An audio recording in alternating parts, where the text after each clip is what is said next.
Kenapa diberikan 10 perintah Allah? Jawabannya juga sederhana. Kehidupan bersama sebagai umat Allah mesti mempunyai pegangan, mesti mempunyai pedoman. Itulah 10 perintah Allah, dengan harapan 10 perintah Allah itu akan menjadi pedoman ketika mereka masuk ke tanah terjanji, sehingga umat Allah perjanjian lama itu hidup di dalam shalom, di dalam damai dan sejahtera. Itu cita-citanya 10 perintah Allah. Sebagai pedoman supaya umat Allah yang masuk tanah terjanji hidup di dalam damai sejahtera. Nyatanya bagaimana? Ceritanya panjang, singkat kata begini. Sesudah mereka keluar dari padang gurun dan masuk tanah terjanji,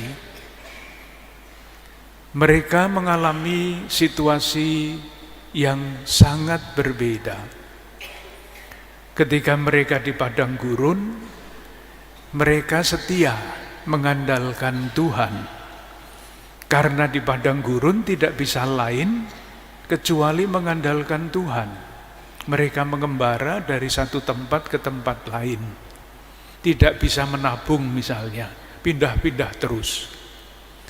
Ketika mereka masuk tanah terjanji, mereka berkembang dari pengembara menjadi petani, mengerjakan tanah. Nah, ketika mereka mulai mengerjakan tanah, mentalitas mereka berubah. Kalau mereka sebagai pengembara, mereka tidak bisa merancang masa depan mereka sendiri. Tetapi sebagai petani, mereka mampu merancang masa depan. Menanam bisa diperhitungkan tanaman apa, akan berapa lama dituai, akan berapa banyak dihasilkan, bisa diatur. Nah, ketika mereka mulai mampu mengatur hidup mereka sendiri, godaannya sangat besar, yaitu kepercayaan mereka yang utuh kepada Tuhan mulai luntur. Salah satu cermin dari situasi seperti itu adalah kisah mengenai Kain dan Abil. Kenal ya pasti Kain dan Abil. Mereka kakak adik membawa korban masing-masing. Korban Kain tidak diterima Tuhan. Korban Habil diterima Tuhan. Kenapa? Kalau membaca baik-baik kitab Kejadian bab 4, alasannya ini. Kain adalah petani, Abil adalah pengembara. Di balik cerita itu ada 2 model kehidupan yang berbeda. Kain sudah mewakili kaum petani yang tidak begitu percaya lagi kepada Tuhan, mengandalkan kemampuan sendiri. Abil tetap sebagai pengembara adalah wakil budaya yang masih mengandalkan Tuhan dengan kuat. Itulah sebabnya persembahan Abil diterima karena percaya kepada Tuhan. Kain tidak diterima karena sudah berubah cara berpikirnya. Itu 2 budaya yang sudah berbeda. Kemajuan zaman yang masih kita alami sekarang ini. Semakin orang hebat, semakin orang maju, semakin Tuhan itu dipinggirkan. Dirinya menjadi yang berkuasa menentukan hidupnya sendiri. Itu baru perpindahan dari pengembara menjadi petani. Sesudah lama hidup sebagai petani, singkat kata, mereka maju lagi menjadi kerajaan. Kita pasti kenal, raja pertama adalah Salomo, raja kedua adalah Daud, dan selanjutnya. Kehidupan umat Allah, umat Israel katakanlah begitu, bukan Israel yang sekarang tentu saja. Kehidupan umat Israel pada waktu itu secara politik menjadi sangat hebat. Kalau sekarang terus ada perang Israel dan Palestina, itu salah satu alasan negara Yahudi itu mengembalikan wilayah yang dulu dikuasai oleh Daud. Itu cita-citanya. Itu belum tercapai, maka perang terus tidak akan selesai. Dan apakah akan selesai? Moga-moga selesai. Tapi sejarahnya sejak zaman itu. Nah, ketika mereka menjadi raja, menjadi kerajaan, satu kerajaan diganti, rajanya diganti satu sama lain urut-urutan. Nanti silahkan membaca kitab Samuel dan kitab Raja-Raja. Tapi di sana itu ada rumus semacam refren, seperti yang kita nyanyikan tadi. Refren diulang-ulang terus. Refrennya berbunyi begini: ia, raja-raja itu, melakukan apa yang jahat di mata Tuhan, tepat seperti yang dilakukan oleh nenek moyangnya. Ayat yang saya kutip adalah 2 Raja bab 23 ayat 17. Cita-citanya adalah setia kepada Allah sebagai umat Allah. Nyatanya ketika mereka sudah maju, mereka lupa akan Allah yang telah membebaskan mereka dari tanah perbudakan Mesir dan membawa mereka ke tanah terjanji. Lupa. Nah, lupanya seperti apa, akibatnya apa? Misalnya nanti bisa dibaca di dalam kitab Nabi Amos. Itu situasi tertentu yang digambarkan ketika yang namanya keadilan sosial itu sama sekali tidak ada. Ibadat-ibadat meriah, tetapi saudara-saudari yang miskin di tengah-tengah umat Allah itu diinjak-injak. Situasinya seperti itu, mirip-miriplah dengan keadaan sekarang. Nah, di dalam situasi seperti itulah orang-orang yang setia berbicara dan kemudian menegaskan ada tahun yubileum. Jadi ketika raja memerintah semau-maunya, tidak setia kepada Tuhan, seperti nenek moyang mereka, contohnya misalnya, banyak saudari-saudara yang miskin di tengah-tengah umat Allah. Nah, kalau miskin tidak bisa makan, apa yang dilakukan? Menjual tanah, menggadaikan tanah misalnya. Atau kalau tidak punya tanah, orang yang merdeka itu dijadikan budak. Ada sekian banyak yang berkuasa, ada yang sekian banyak yang dijadikan budak. Kalau mau membaca kisah Nabot yang punya kebun anggur, kebun anggurnya direbut oleh raja, itulah situasinya. Para penguasa memperlakukan rakyatnya dengan cara seperti itu. Tinggal tunjuk saja, ini saya minta, itu saya minta, diambil. Dan akhirnya Nabot kan dikorbankan. Situasinya seperti itu. Nah, dalam sejarah ada yang ingat akan rencana Allah. Diberi hukum, diberi peraturan, dibebaskan dari tanah perbudakan, dibawa ke tanah terjanji supaya hidup di dalam shalom, damai, sejahtera, menjadi umat Allah yang terberkati. Tahun yubileum dengan latar belakang ini artinya orang-orang yang karena tidak punya uang dijadikan budak, atau tanahnya digadaikan, dirampas. Pada tahun jubileum, orang yang dijadikan budak harus dibebaskan. Tanah-tanah yang dirampas karena ketidakadilan harus dikembalikan. Sehingga umat Allah dapat mulai lagi yang baru. Yang sudah terpuruk diangkat, dijadikan merdeka, dan bisa mulai baru lagi mengikuti aturan-aturan sehingga diharapkan tercapailah Shalom. Nah, tahun jubileum itu dirayakan 50 tahun sekali.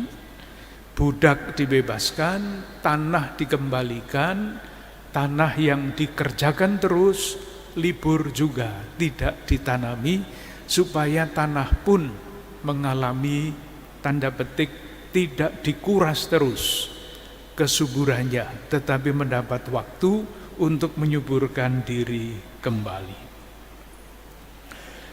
Kutipan dari kitab Imamat bab 25 ayat 10 bunyinya begini. Kamu harus menguduskan tahun yang ke-50. Jadi 50 tahun sekali diadakan tahun jubileum itu.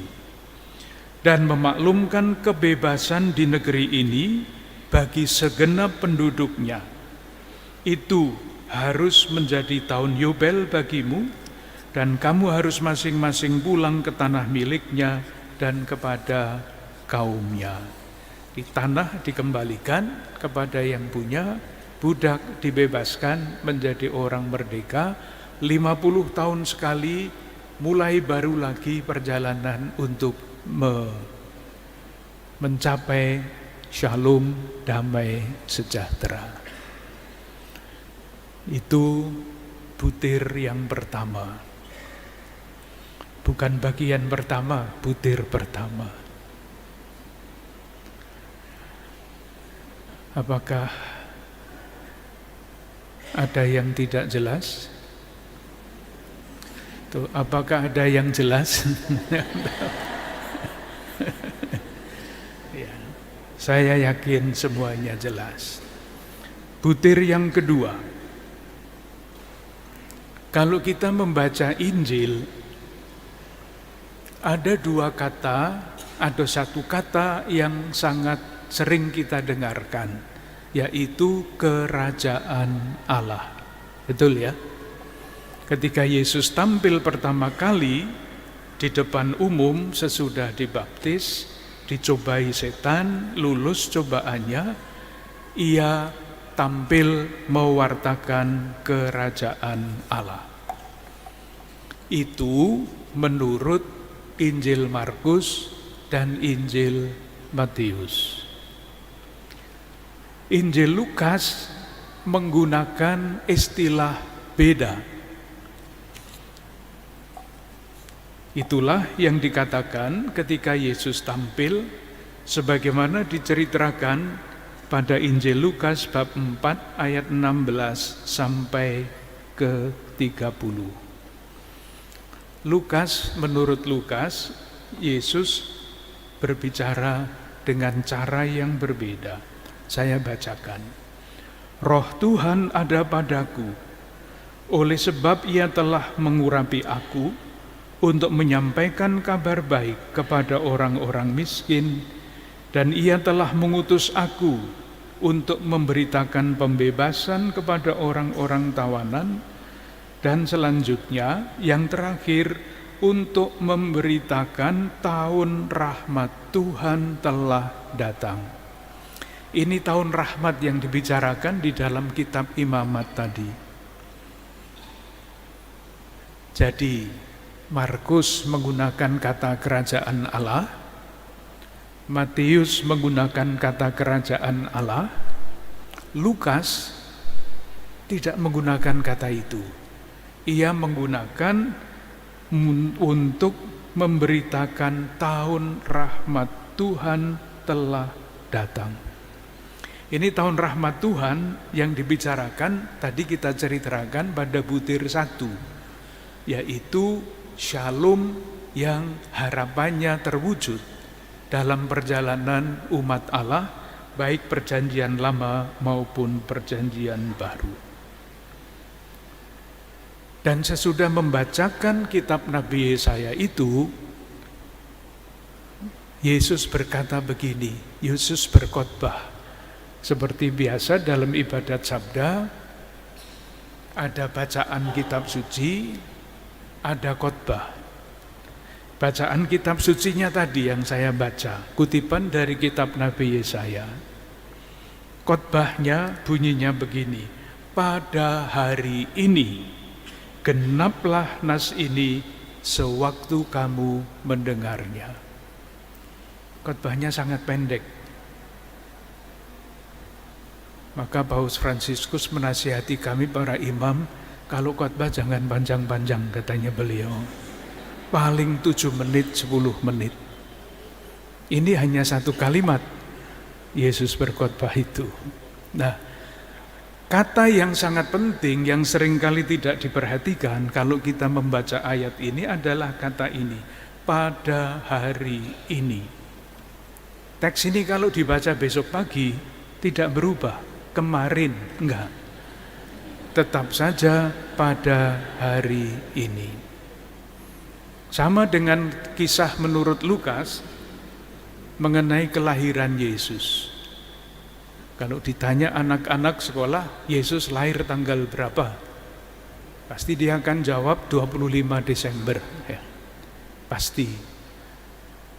Tetapi ada murid yang membaca ayat Lukas bab 2 ayat 11. Dia mengatakan, tidak Ibu Guru, Yesus lahir hari ini katanya.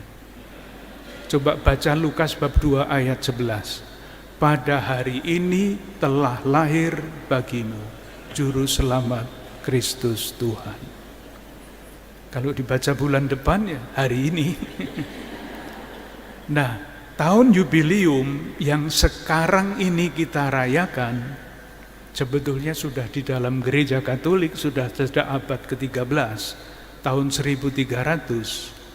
Tahun jubileum yang setiap kali kita rayakan itu adalah usaha untuk menghari inikan semangat tahun jubileum yang sudah ada di dalam perjanjian lama.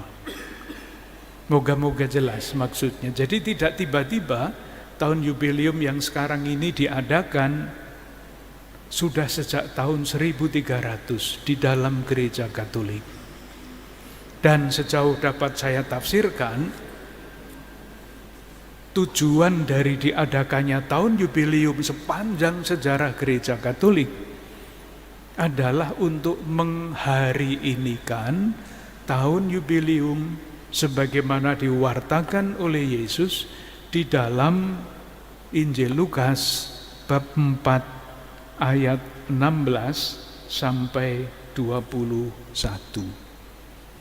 Ini titik sambungnya bagian pertama dari percakapan kita dan bagian yang kedua. Titik sambungnya.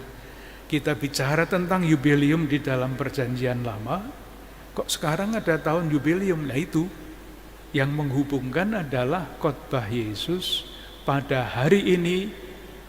Yesus yang mewartakan tahun rahmat Tuhan, tahun jubileum itu, pada hari ini genaplah nas ini sewaktu kamu mendengarnya. Bagian 1 selesai. Yang penting itu hubungannya itu, yang lama dan yang baru. Yang kedua, pengantarnya belum isinya. Kalau kita merefleksikan, merenungkan apa yang terjadi di dalam gereja kita, sekurang-kurangnya yang saya tahu di Keuskupan Agung Jakarta lebih tahu, tahun suci ini dihayati meskipun berziarahnya bersama-sama, berdoanya bersama-sama, itu yang paling jelas dihayati dan itu sangat bagus, yaitu rahmat untuk diri sendiri. Indulgensi penuh untuk kepentingan pribadi sendiri atau keluarga yang ingin didoakan itu. Nah, mau yang saya tunjukkan adalah padahal di dalam perjanjian lama yang tadi, segi sosial, segi dampak untuk kepentingan bersama, itulah yang paling penting. Di dalam perjalanan waktu, tahun jubileum pelan-pelan melupakan atau bukan melupakan tetapi kurang memperhatikan pesan asli dari tahun jubileum itu. Oleh karena itu, ketika saya merenungkan tahun jubileum tahun ini dengan tema Peziarah Pengharapan, saya lebih melihat sejauh mana pesan Paus Fransiskus almarhum untuk tahun suci Peziarah Pengharapan ini, selain mengajak kita untuk mengalami secara pribadi rahmat dan kerahiman Tuhan, sejauh mana Paus Fransiskus juga memikirkan, mengajak kita semua untuk memberi perhatian kepada sisi yang lain. Di dalam bahasa gereja kita mempunyai dua istilah yang berbeda, mengungkapkan iman dan mewujudkan iman. Dua hal yang berbeda. Mengungkapkan iman itu kita lakukan kalau kita berdoa, kita beribadah, kita ziarah, itu semua ungkapan iman. Kalau kita mewujudkan iman, itu adalah bukan pertama-tama ziarah, berdoa, sekali lagi itu penting, itu ungkapan iman. Tetapi bagaimana iman saya itu berpengaruh, berdampak pada kehidupan sosial dalam arti yang seluas-luasnya. Saya tergoda untuk omong yang lain, tapi saya sudah sadar bahwa saya tergoda, maka tidak jadi. Jadi dampak iman untuk kehidupan bersama misalnya. Nah, dengan catatan pendahuluan itu, saya ingin menawarkan renungan saya mengenai tahun Peziarah Pengharapan ini. Untuk dapat memahami tema Peziarah Pengharapan, saya merasa perlu untuk mundur sebentar pada tahun suci luar biasa yang dimaklumkan oleh Paus Fransiskus yang sama pada tahun 2015. Jadi bagi saya, untuk memahami tema tahun suci biasa 2025 ini, kita perlu melihat 2015. Jadi judulnya adalah mengapa tema tahun ini adalah tema pengharapan. Itu yang mau dijawab. Dan jawabannya, mari pertama-tama kita lihat apa yang dimaklumkan oleh Paus Fransiskus pada tahun 2015. Tema pada waktu itu, jadi di dalam gereja Katolik itu ada tahun suci biasa, ada tahun suci luar biasa. Tahun suci biasa itu dalam gereja Katolik yang diadakan 25 tahun sekali. Maka yang biasa terakhir itu tahun 2000. Saya kira tanda-tandanya masih ada di tempat-tempat ziarah di Keuskupan Agung Semarang. Ketika ada salib besar, yang saya lihat masih ada di Sendang Sono. Salib besar itu tahun jubileum tahun 2000. Kristus kemarin, sekarang, dan selamanya. Itu temanya itu, tahun 2000. Nah, mestinya tahun suci biasa, tahun suci selanjutnya adalah tahun 2025 ini. Tetapi Paus Fransiskus 2 tahun sesudah beliau diangkat menjadi pimpinan gereja Katolik, mengadakan tahun suci luar biasa pada tahun 2015. Nanti tahun suci luar biasa berikutnya itu rasa-rasanya belum diputuskan, itu akan dilaksanakan pada tahun 2033, jubileum kelahiran kewafat Yesus. Yesus wafat pada usia 33 tahun, tahun 2033 itu 2000 tahun sejak Yesus wafat. Itu kiranya masih akan dilakukan tahun suci luar biasa lagi. Sekarang mengenai tahun suci luar biasa 2015-2016. Yang menjadi tema pada waktu itu adalah hendaklah kamu murah hati seperti Bapamu murah hati. Jadi susah menerjemahkan. Kata aslinya merciful, murah hati, seperti Bapa murah hati. Kita bertanya lagi, yang sekarang kita kenal dengan istilah kerahiman ilahi. Tahun suci luar biasa, kerahiman ilahi. Kita bertanya lagi, itu saya bertanya lalu saya jawab sendiri. Nanti silahkan kalau ada yang mau membantu menjawab. Mengapa temanya begitu? Saya tidak pernah bertanya kepada Paus Fransiskus dan sekarang tidak bisa ditanya lagi tentu saja. Tetapi kalau kita membaca sejarah riwayat hidup Paus Fransiskus, kita dapat menemukan jawabannya. Kemungkinan kalau kita bertanya kepada Paus Fransiskus, Bapak Paus, kenapa Bapak Suci waktu itu menentukan tema kerahiman ilahi? Jawabannya beliau akan berkata begini, atau kita baca, itulah pengalaman pribadi Paus Fransiskus.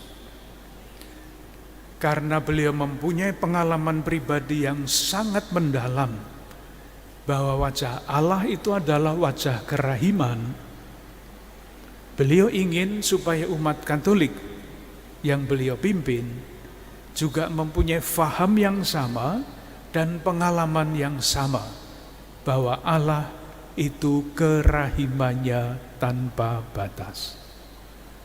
Itu intinya sebetulnya. Pengalaman pribadinya seperti apa? Sebetulnya kita baru bisa memahami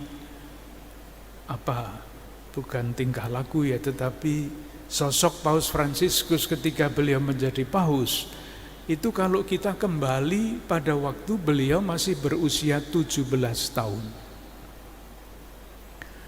Pada waktu beliau berusia 17 tahun, namanya masih Jorge Bergoglio, orang muda, ia berencana untuk ikut pertemuan orang-orang muda yang adalah hari besar di Argentina.